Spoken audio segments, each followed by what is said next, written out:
Hello, Internet. It's time for another Wednesday's Serial Classic Edition. I'm just going to be burning through this week's books. There's some surprises in here, so if you like your stuff indie, stay tuned. First up, Return of the Living Deadpool. The original zombie Deadpool mini. Didn't do much for me because the only really interesting part was the ending, which plays directly into this, where in order to save people, Deadpool kind of let zombies eat him, and now we're seeing the fallout of that. The way that this is written and the tone of this is a lot more interesting right from the start, so I'm actually excited for, the next few issues. So I'm kind of surprised because I was kind of dreading reading this, and it turned me around. So it has to be pretty decent if I'm coming at it negative and liking it when I turn it around anyways. That was the only Marvel book I got this week. Also, because I was quitting, but I have to let something run out, I got this issue of Green Arrow. Basically, Felicity Smoke gets pulled into jail, and they have to bail her out, but it's a whole thing with the cheetah, and she did the cheetah wrong in the past. So it was a girl prison issue. That seems to be a thing going around. So, Batman Eternal 44. Kind of an interesting build-up issue where Batman's out catching a bad guy and the plot's being revealed. And we get a little callback to, Bat Knight. Batwing, that was his name. And him dealing with some end metal so he can deal with some spirits that have been haunting him, it seems, since the whole mystical angle that's been had been dropped for a while. So it's kind of cool to see that back. It feels like those threads are finally going to be pulled together as we move into kind of the last chunk of this. I think it's supposed to run to 60 though, so there's about 15 issues left, yeah? So, should be interesting to go from there. Futures End 40, this was huge. There's kind of a Constantine's Superman team-up through most of the issue. Some big reveals, there's kind of some play, and there's a lot of significance to how Brainiac's being brought in at this point. So, this is building up. I'm still really enjoying this comic. I'm kind of worried about the last few issues because it's supposed to tie into Convergence and they're not just going to let it be its own thing. But right now, it's still a fun read, and I think there's some quality stuff in here. So, there you be.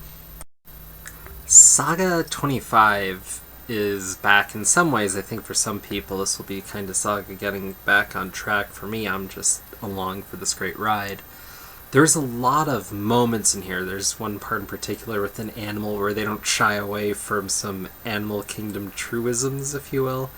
And the way that they build some societal implications is really big, like with dealing with the armies of different people at war, and kind of how like war affects people and really doesn't affect other people. It's this really interesting bit, and I felt like this issue was just pretty momentous. Whereas I've enjoyed all of them, this issue does seem a bit larger and bigger than some of the last chunks of sagas. So I'm really excited that the scope's, there again, and we're going to be building up.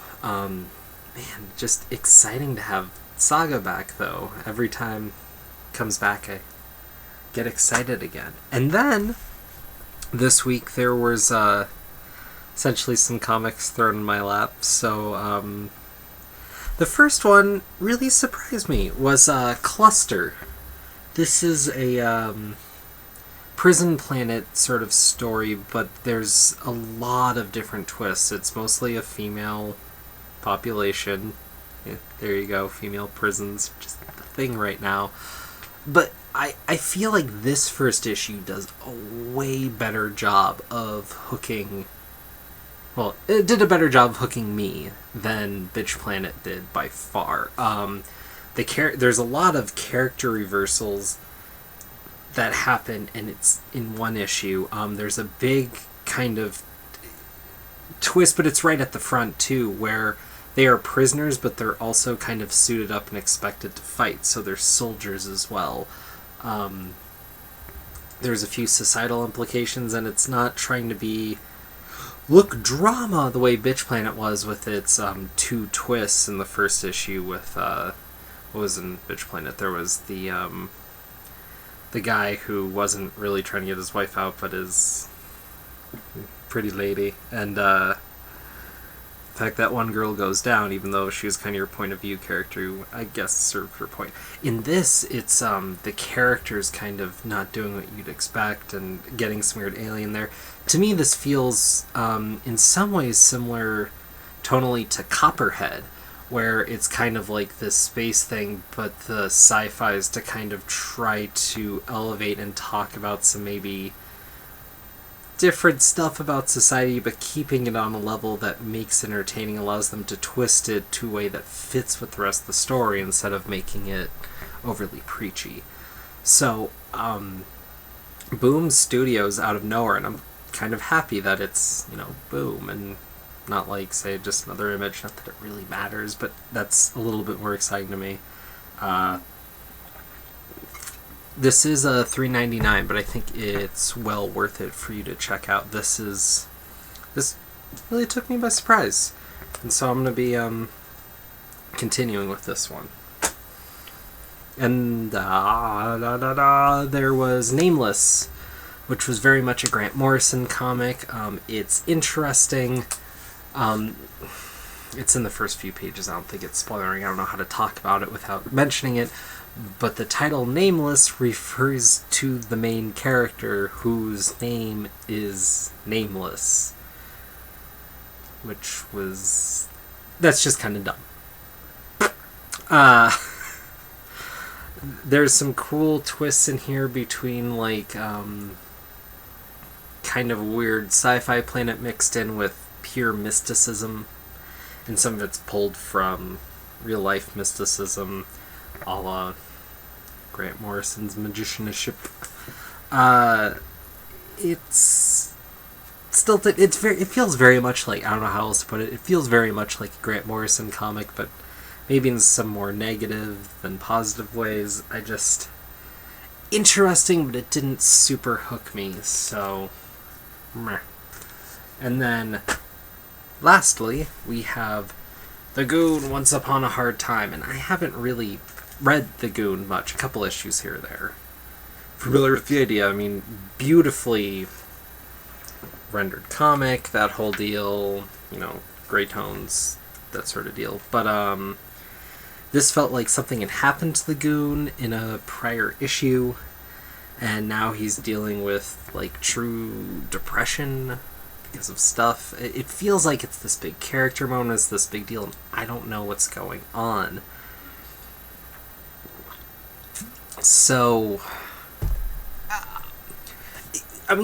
well done comic, but it feels like this is Goon, 58, and I don't know what happened in Goon, 2 through 57. So, I just feel like I stumbled into this big comic, and I don't know the characters, I don't know what happened, I don't know what's going on. And maybe that's how it's supposed to be. I feel like this is not a good jumping on place, is really it. But otherwise seemed like a fairly decent comic. So yeah, that was this week. I really want to do a video because there's a lot of stuff I haven't really read before, obviously. So hopefully that does something for you guys. This Friday, I'm going to be discussing For Tomorrow with Reedham Stevens. So that's Friday, not tomorrow. Okay. Should be interesting. I don't know how well that discussion's going to go. I hope someone else wants to join us, because I really feel like a third voice would be incredibly valuable, because I'm not sure how much... I have things to say. I don't feel it'll be very generative, though. So, if you want to join us, drop me a line.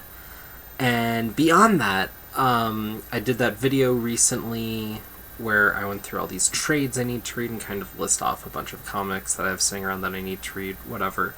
If you would like to do a video with me, and hopefully, you know, we could grab a couple other people, but at least you, me, hit me up, tell me what you want to read, suggest a time at least to start off, and I'm going to try to make that happen.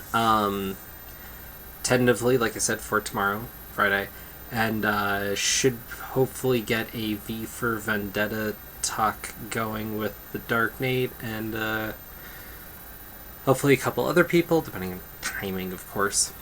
So, yeah, I'm willing and open as long as something's relatively easy. I mean, hopefully I own it, but I'm willing to, you know, buy a comic, whatever. So, hit me up. Stay thirsty for your love of comics and read some more. And yay, comics.